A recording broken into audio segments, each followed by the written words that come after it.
የሰሞኑማ ጫን ያለ ነው እንግዲህ አብርሽ ሳይጠራ መጥቶ ያኔ ሩታንማ ተዋት ፍቅርን እንደውም ንቆ አንቺ መጀመሪያ ሄርሜላን ከኔ ህይወት አውጥተሽ ከዛ በኋላ ሩታን አውጥተሽ እኔን ልታገቢ ፈልገሽ ነው ያንቺ ልታደርገኝ ፈልገሽ ነው፣ ግን መቼም ቢሆን አይሳካልሽም ብሎ ገፍትሯት ሄደዋል።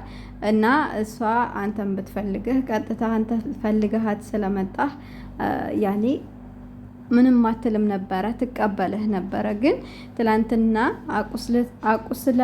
አቁስለሃት ስለሄድክ ዛሬም ደግሞ ማቁሰሉ መች ይቀራል። እኔም ደግሞ በዛው አጋጣሚ ክፍተት አግኝቼ ልበቀልህ ብላ ነበረ የመጣችው። እስከ ጥግ ድረስ ደግሞ በቀላሃለች። እሱን አምነህ ወደህ ፈቅደህ ተቀበል። አሰላሙ አለይኩም ወራህመቱላሂ ወበረካቱ። ውድና የተከበራችሁ የተወደዳችሁ ውድ ቻናሌ ቤተሰቦች እንዴት አመሻችሁ? እንዴት ናችሁ? ደህና ናችሁ? ሰላም ናችሁ? እኔ ጋር ሁሉ ሰላም ሁሉ መልካም ነው። እናንተም ጋር ሰላም እንደሚሆን ሙሉ ተስፋ አለኝ። ባላችሁበት ሰላማችሁ ብዝት ይበልልኝ እያልኩኝ ዛሬ ምን ተደረመደው በአዲስ ቪዲዮ መጥቻለሁ። ወዳችሁ ፈቅዳችሁ ለምታበረታቱኝ እጅግ አድርጌ አመሰግናለሁ። ለቤቴ አዲስ የሆናችሁ ላይክ፣ ሼር፣ ሰብስክራይብ ማድረጋችሁን አትርሱ። የደውል ምልክቱን ተጫኑት። ስለምታበረታቱኝ ደግሞ እጅግ አድርጌ አመሰግናለሁ። እና ወደ ጉዳዩ ስገባ ዛሬ ያው አብርሽ ቤት ቪዲዮ ተለቆ ነበርና የተለቀቀውን ቪዲዮ ያው ምንም ነገር ተጨባጭነት አላየንበትም። ሌላም ጊዜ ይቀጥላል ነገሩ ይቀጥላል ብለን ነው የወሰድነውና ዛሬ ፍቅርና ሩታ አንድ ላይ ሆነው ሄርሜላን ጠርተዋት ነበር። የጠሩበትም ዋናው ምክንያት ከአብርሽ ህይወት ውጪ የኔ ህይወት ያላለቀ ህይወት ነው። ወረቀቴ አልተበጠሰም። ህጋዊ ሚስቱ ነኝ፣ የልጁ እናት ነኝ።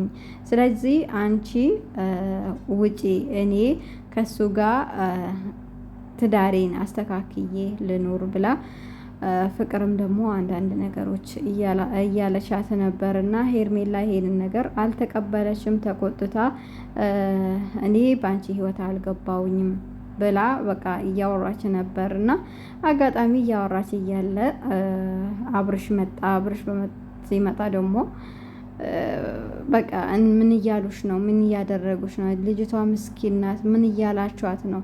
ለምንድነው እዚህ ድረስ የጠራችኋት? ምናምን ሲል እሷም ኮስተር ብላ ከነሱ የያዝኩት ነገር አለ፣ ከነሱ የያዝኩትን ነገር ልጅርስና ወደ አንተ እመጣለሁ ብላ በቃ ዛሬ አኮራችኝ። ሄርሜላ እንደዚህ ሴት ልጅ ሆና በቃ እንደዚህ ቆፍጣና ስትሆን በጣም ደስ ይላል። ሀቂቃ ማለት ነው።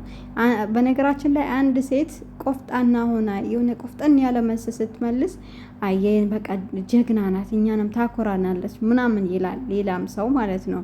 እና ብዙ ጊዜ እኛ የምንቃወምሽ የነበረው በሄርሜላ አልኩኝ ሶሪ በሩታ ላይ መተሽ ስለተደረብሽ በጣም ነበረ ምንጠላሽ። ከሩታ ጋር አንድ ላይ ስትሆኚ ደግሞ ነገራቶችን አስተካክለን በቃ ሩታ የወደደችውን ነገር ወደን ፈቅደን እንቀበላለን ብለን ይዘን ነበረ። ግን ያው ዞሮ ዞሮ ሩታ የመጣችበት አላማ ስለነበራት እኔ ሩታ የፈለገች ነገር ብታደርግ ለምን አደረገች ብዬ አልልም። ምክንያቱም ትዳሯ ነው፣ ህይወቷ ነው፣ የልጇን አባት ነው እንደዚህ የሆነ ያለውና ማስተካከል ያለባት ማስተካከል የምትችል ምንም ብትል ብትቆጣ ምን ብትልም ከቤትም ብታወጣው መልሳ ብታስገባው ዞሮ ዞሮ የልጇ አባት ስለሆነ መብት ያላት ከፍቅርም ጋር ሄደ ከሄርሜላም ጋር ሄደ ዞሮ መብት ያላት እሷ ናት ብዬ ነው ማምነው።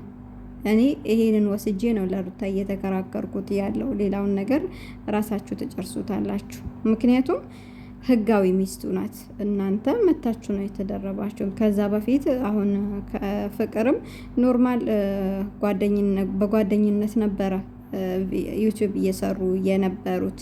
ከዛ በኋላ ሩታ መጣች። በቃ ፍቅር ውስጥ ገቡ። ቤተሰብ ከቤተሰብ ተዋወቀ። በቃ ተጋቡ፣ ወለዱ። ከዛ በኋላ ደግሞ ሄርሜላ አንቺ መተሽ ህይወታቸውን በጠበጥሽው፣ አንቺ ነሽ ህይወታቸውን የበጠበጥሽው። ሀቂቃ ፍቅር በቃ እንትን ብላ ሄደች። ለምን እንደዚህ ሌላ ሰው እንትን አልክ ምናምን ብላ እሱን ራሱ አልወቀሰችውም። በሰዓቱ ሶሻል ሚዲያ ላይ ወጥታ አልቅሳ ተወችው። የተቀበላት ተቀበላት። እንደውም ያለቀሰችበት ምክንያት ስሟን አጥፍቶ ስለሄደ ነው እንጂ በዛ በድሎኛል ብላ እሷ ቀድማ አልወጣችም። እንደውም ብዙ ጊዜ ቆይታለች። እሱ ነው ስሟን ሲያጠፋ ስሟን ለማጥራት የመጣችው በራሷ ቻናል። ዞሮ አንቺም ይሄ እንትን ጣፋንታ እንዳይደርስሽ ሩታም ፍቅርም እንዳሉሽ እንደመከሩሽ መክረውሽ ነው ሀቂቃ ማለት ነው። አሁን ከሱ ጋር ሊያጣሉሽ ነው። እርግጠኛ ነኝ ለነሱ ልክ ብዙ ነገር አደረጉኝ። ሩታ ትላንትና ከኔ ጋር እንትን መስላ እንደዚህ ያደርጋማ እንደዚህ ያደረገችኝ፣ አሁንም በቃ ልበቀላት ከነምኑም ከነ ጉድለቱም አብርሽን ልቀበለው ልትይ ትችያለሽ። ግን አሁንም መፍረሱ እንደማይቀር አስቢበት። እኛም ደግሞ አንቺን አሁን አዝነንልሻል፣ ብዙ ሰው አዝኖልሻል። ስለዚህ አሁን ያዘነልሽ ሰው ሁሉ እሱ ጋር ስትሆኚ መልሶ እንደሚጠላሽም እወቂ። አሁን ለቻናልሽም ጥሩ ስራ እየሰሩልሽ ነው እና ሩታ እያጠሩሽ ነው ያሉትና በራስሽ ብትንቀሳቀሺ ከአብርሽ ያለሽን ግንኙነትሽን ብታርቂ ጥሩ ነው ብዬ አስባለሁ። እኔም እንደ አንዲት ሴት እየመከርኩሽ ነው፣ እየሰደብኩሽም አይደለም። አብዛኛው ጊዜ እኔ አልሳደብም እና ሩታ ይገባታል። በቃ ሩታ ይገባታል። እፈልገዋለሁ ስላለች ነው እንጂ አብርሽ ለማንም የሚሆን ሰው አይደለም፣ ለትዳር የሚሆን ሰው አይደለም። ዝም ብሎ ያኔ ዘላይ ነው ሀቂቃ ማለት ነው። እንደዛ ነው የሚመቸው ለሱ። እንደዚህ ደግሞ ሩታ በጣም ትበዛበታለች። ለምን ህይወት ትፈልጋለች፣ ቤቷ መምራት ትፈልጋለች። ልጆቿን ከአባታቸው ጋር ሆና ማሳደግ የምትችል የምትፈልግ ጀግና ሴት ናት። አንዳንድ ሴቶች ቢሆኑ እኮ እስካሁን አይለምኑትም።